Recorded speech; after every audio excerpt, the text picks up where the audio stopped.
Bless the Beasts and Children by Gwendolyn Swarthout. This is chapters 1 and 2.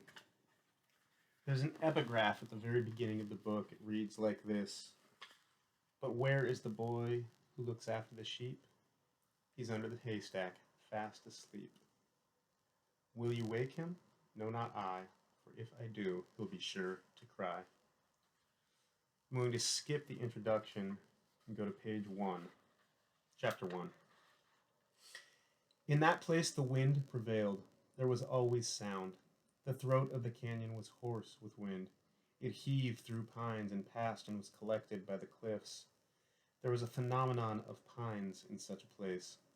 When wind died in a box canyon, and in its wake the air was still and taut, the trees were not. The passing trembled in them, and a sough of loss. They grieved. They seemed to mourn a memory of wind.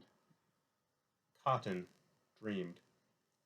6 of them waited in early morning, held in a kind of enclosure behind thick posts and planks, and bunched up not because they were afraid, but because, unused to being penned, they were excited, and close together they could communicate by odor.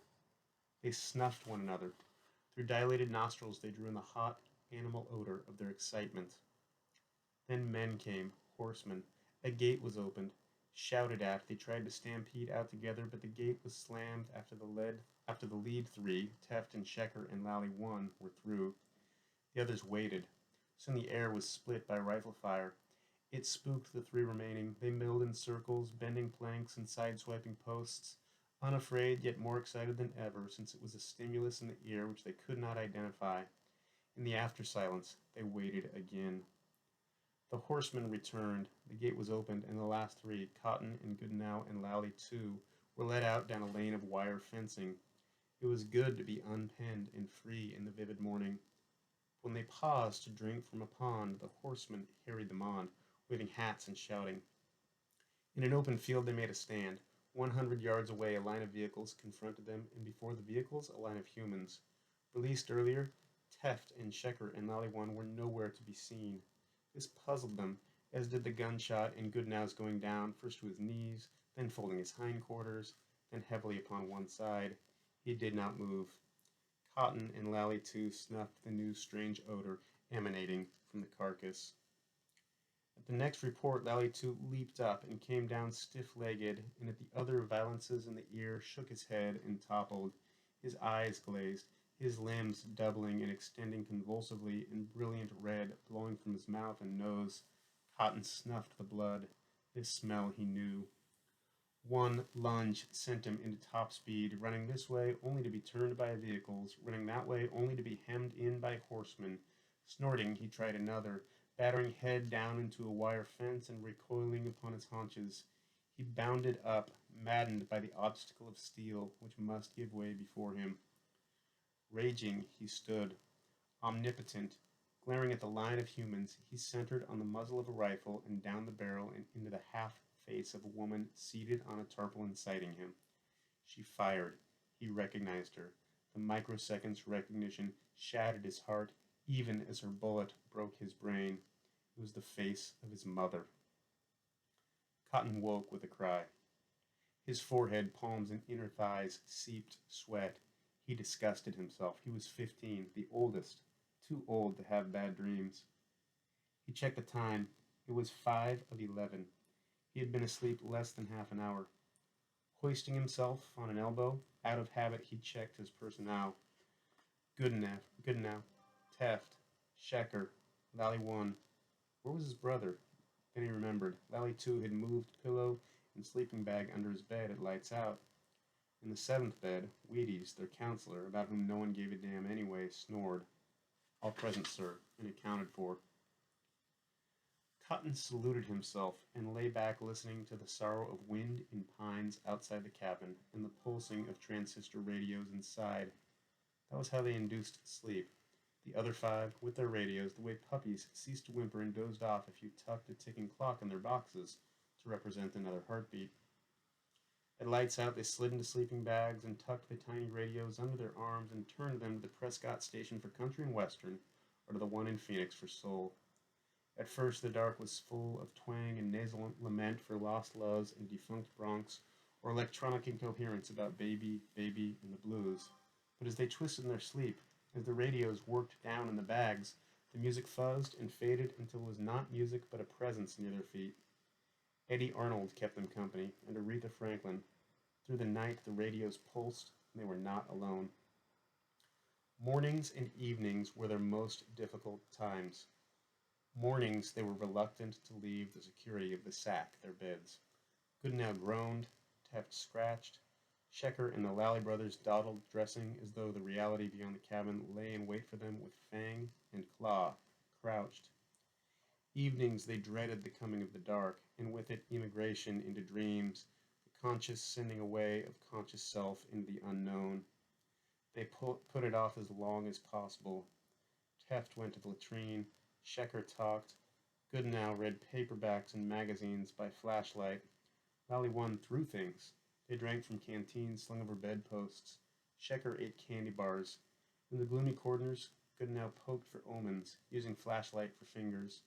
On the bare cave walls of the cabin, Lally too painted hieroglyphs in light, undecipherable messages to tomorrow. Now I lay me down to sleep. I pray the Lord my batteries keep. Evening was better for them now than it had been in the beginning. Cotton was proud of that, but it was still bad enough, and tonight they had slipped. This had been the worst of the summer. They had returned in late afternoon from an overnight campout in the petrified forest. After washing up, they went down to supper in the chow cabin, forcing food down. No sooner were they outdoors again when in the midst of everybody, Goodenow vomited. He irped everything. Goodenow wet the bed. He was driven from 2 cabins for it. Cabins were not assigned. Boys bunked where they wished at first, or where they could, by chance or hunch or necessity. In a few days, according to camp theory, everyone would find his group, his home far from home, and his achievement level as well, for the laws of temperament and competition inevitably separated the deviant from the normal, the losers from the winners. Let them alone, and the 36 youngsters would divide themselves naturally into 6 teams, each with its own cabin and counselor. But even at 14, Goodenow still wet the bed. He was also a sissy, and thumbs at everything except making Indian beadwork belts and headbands. He was also homesick and cried much, and when, the second morning, he was driven from a second cabin, he put on swim trunks, went to the tank, a small artificial lake, waded in up to his chin, and stood sobbing an intention to drown himself. Neither counselors nor campers took him seriously. To demands that he duck and do it, he bawled that the water was too cold. Spectators rolled on the ground. When asked why he didn't suicide in his sleeping bag, which was wetter than the tank anyway and certainly warmer, he splashed out of sight between canoes. He remained immersed until Cotton that afternoon talked him out of the tank with an invitation to join his cabin. There, he was assured no one would laugh at him, and if anyone did, he, Cotton, would beat hell out of him. How they passed the evening after Goodenow vomited, Cotton could not recall, except that it had been an evening unlike any of the summer. No one hung or horsed around. What they had witnessed during the day had traumatized them. They dared not discuss it. Like walking wounded, they scuffed separately among the trees, hiding from one another in the twilight. For the first time, they welcomed the onslaught of the dark. At lights out, the cabin became a ward. Lally, too, regressed under his bed. The others zipped themselves into sleeping bags as though into burrows, turning radios in volume higher than ever before. There was no going to the latrine this night, no talking, no throwing things, no reading or eating or slurping from canteens or confession with flashlights. They fled into a sleep which was not repose. Now they could speak. Now all could upchuck what they had seen that day. They turned the night into an echo chamber. Goodenough thrashed. Teft ground his teeth. The Lally brothers chorused horror. Cotton dreamed of them being penned like beasts and murdered by their own parents. All of them cried out in a babble of id, ego, odor, blood, and the madness of men, while Dionne Warwick ululated soul and Roy Acuff sang of sin and redemption. It was a catharsis by voice, and in vain. Cotton listened again. Something was wrong. He counted off 4 radios, not 5. Easing out of bed, he peered under the bed beside his. Lally, too, was gone. Pushing feet into sneakers, he pattered outside in his skivs and along the path to the latrine. Lights were on, but the john was deserted, as was the shower room. More swiftly this time he jogged back to the cabin, and bending under the bed again found the half-burned foam rubber pillow Valley Two had brought from home also missing. That cinched it. He stood for a moment shivering, knowing why but determined not to admit, even to himself, that he knew why. He stepped across to Lally One, put one hand firmly over his mouth, and with the other fist gave him a punch in the ribs. Lally One squirmed and grunted. "Where's your brother?" Cotton whispered, removing his hand. "Broken out." "I know that. Where?" Lally One told him, adding, "He said he was going, and he did, so what?" Cotton One was furious. Lally One was 14, his brother only 12. "Don't you even care?" he hissed. "No, I don't. It's no skin off mine." "Well, I do, and you better. How was he going? Walk all the way there and back?" "He said walk into town, then hitch rides." "He's crazy." "Okay, out of the sack. We're going after him, all of us." "Not me." "Yes, you, damn you, or I'll destroy you. Now move it. I'll wake the others." Bed by bed, with hand over mouths and mutters to throw on clothes and move it, Lally, too, had taken off, and they had to catch him. Cotton roused Teft and Checker and Goodenow, who sprang sweating from the locked, tormented cells of sleep. Action offered escape. They seemed to know as he did why Lally, too, had gone, and where. After what they had done to them, the night could do no worse. By the time he pulled on pants and a t-shirt, they were ready, following him out the door as stealthily as Indians and remembering even to leave their radios on to lull the counselor Wheaties. Cotton was proud of them. They were finally showing him some smarts. Chapter 2. A brood of cabins nested in the Ponderosa. At an elevation of 3,000 feet, the great trees feathered them. Plain split-log sides and shingle roofs outcropped, it seemed, from rock, thrust up here and there through a floor of granite shale and needle droppings. Over this floor the five walked warily, circling the camp to reach the sand road which led up, then down the canyon throat into a piney woods a mile or more to the paved highway into town. Striking the road at the top of the rise, they stopped. From here they could look down and back over the cabins and corral and tack barn and rifle range and ball field and truck shed and tank. There were lights in the two latrines, but none in the cabins of the senior counselors or that of the director. Beyond the camp the box canyon closed. A barricade of cliffs cut off the world. Higher than these, however, a range of Arizona mountains bulked, and then another higher, and another, a herd of huge black beasts plodding its patient way to a frontier not yet found, snorting clouds and bumping heaven with its humps and hooking stars upon its thorns. It was the Mogollon Rim. They gathered around Cotton. "How long's he been gone?" Teft asked. 20 minutes, half hour. We have to grab him before he hits the highway. He gets a ride, and zoom." "I was sure one of us would go," said Goodenow, half to himself. "I didn't know who." Checker yawned. "He won't hurry, not him. He's doing his thing. He should care how long it takes." Okay, Cotton said. "Let's not dink around. We'll double time to the highway. Come on." Off they went together at a trot, down the sand road, winding through the woods, panting and bumping elbows in unison, except for Lally One, who lagged a little behind, since it was his brat brother they were after. For 5 minutes they double-timed, in and out of stipplings of moonlight, the cadence of their football falls muted by sand, until Cotton held them up and said to listen for the radio. He'd taken his pillow, so probably his radio too. Listening, they heard the sounds of their breathing and the sorrow of the pines. "No use," Lally One cut out with him. "He's nuts anyway." Goodenow wheezed. He was the least strong. "We're too late. Our fault. We should have gone." "Knock it off," Cotton panted. "Come on, move it." He led them into a jog again, dog tags jingling round his neck, and away they double-timed, faster now. Goodenow's words whipped them. Guilt nipped at their heels. Around an S-curve they pounded, and they were nearing the gate which marked the boundary of camp acreage when, simultaneously, they saw him. And Lally, too, tramping down the middle of the road, saw them. He froze, then darted into the woods. "Get him," Cotton gasped. "Fan out." Dodging trees, they tore into the woods, chasing this way and that until emerging from shadow into a clearing, they pulled up short. There was Lally, too, charred, smelly pillow under arm and radio pulsing, in a jacket pocket, seated on a boulder looking at them and sucking his thumb. They would have pounced on him had Cotton not ordered them to hold it. He'd talked to the kid alone a minute. He walked on ahead. "Hello," Cotton said. Lally, too, tightened hold on his pillow. "Nice night, huh?" Cotton asked. Lally, too, was 12 years old, and not talking. Of the 16 rooms in his home in Kenilworth, Illinois, his favorite was the 17th, the room. Wasn't really a room at all, but a sauna his father had built into the house and forgotten to use. His father and mother were young and beautiful people and had inherited old money. third generation wealth. Every year they separated once or twice, began divorce proceedings, then reconciled and jetted off to ski at Chamonix or somewhere, or to yacht in the Virgin Islands or somewhere. Gave them a game to play. While they were gone, the house, except for his older brother and the governess and maids and butler and chauffeur and cook, seemed lonely and empty.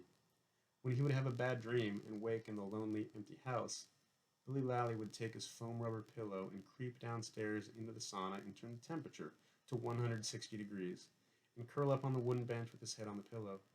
Soon the ooms, little people who lived under the flat rocks and made steam, would come out, hundreds and hundreds of them, and snuggle with him and help him to sleep safe and warm till a maid or the butler found him in the morning.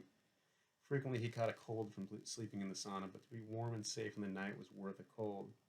Billy Lally had never told anyone about his friends, the ooms. Cotton hunkered down opposite. What the boy had been exposed to that day had probably hit him harder than any of them, Cotton thought, since he was the youngest. And having withdrawn under his bed at lights out, Lally too was still under, even here in these woods. He would have to be gentled out. At least turn your radio down, Cotton said, so you can hear me. Lally too turned it down. Listen, Cotton said, we do stuff together, not by ourselves anymore. He tucked his dog tags under his t-shirt. Let's go back now. Let's say. Lally too removed his thumb. You make me go back, and as soon as you're asleep, I'll take off again. I mean it. What if I order you not to? I don't care. You could have got hurt, Lally too, really hurt. I don't care. Cotton picked up a pebble and tossed it, caught it, dropped it.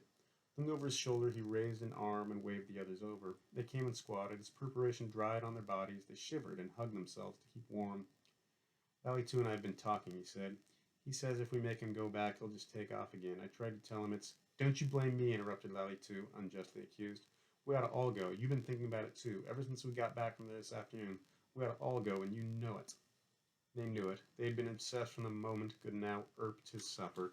And later, walking alone, they mulled it, sealing themselves in envelopes of down and wool and nylon. They could not hide from it. In sleep, it was torn from their lips together with the gibberish of protest. It boiled in a boy's veins. It rocketed a boy's imagination into the outer space of impossibility. But more than a chance, more than a challenge, it was at the same time an obligation. They were not sure they were experienced enough. They had hair enough to assume. Hunkered down in the piney woods, hugging themselves, they weighed the risks against what they had already accomplished in 7 weeks. A midnight movie ridden to, a raid on the entire camp carried off, the race to the rim of the Grand Canyon. I gotta admit, said Checker, if we could pull it off, Teft mused, it would be the biggest. Yeah, if, said Lally One. We have to, Goodenow burst out, and I'm ready right now. Cotton stood up. Hold your water. Let's not go off half-cocked. Use your heads. How'd we get there? Ride? 100 miles away? Hit, said Lally too. I was going to. 6 of us? Who'd pick up 6 kids in the middle of the night? Take a truck, Tef said quietly. Ha, who'd drive? I would. You can drive? Yep. Have you ever actually? Actually. Give me wheels and I'm the Red Baron. They were astonished that anyone 14 years old should for 7 weeks have concealed an ability to drive a car was incredible. Oh, Cotton said, well, okay, how long would it take? 100 miles. 2 hours about each way? 4, Cotton figured out loud. Must be 11:30. 12, 1, 2, 3, and say an hour to do it. 4:30 we're back here. We have to be back again in the sack by daylight. He began to pace behind them. How about it? Goodenow asked. We never miss, Checker said. We have to go, said Lally too. We're professionals, bragged his brother. Bullcrap, Cotton said. Bending, he scooped up another pebble and, winding up, fired a big league fastball into the nearest tree. With a squawk and a whoosh, something flew out and over them, flapping wings. It scared them out of a year's growth. They flopped backwards or seized each other or leaped in panic, then recovered themselves and stood about like morons, stubbing the ground and grinning. That's what I mean, Cotton said scornfully. A bird, and we'd blow our minds. I don't know if we're ready for anything this big. We're not now. We never will be, Tef said. Okay, but compared to this, everything else we've done was peanuts. We could get our ass in a sling on this. I'm serious. He had a point. They were silent. Lally, too, turned off his radio.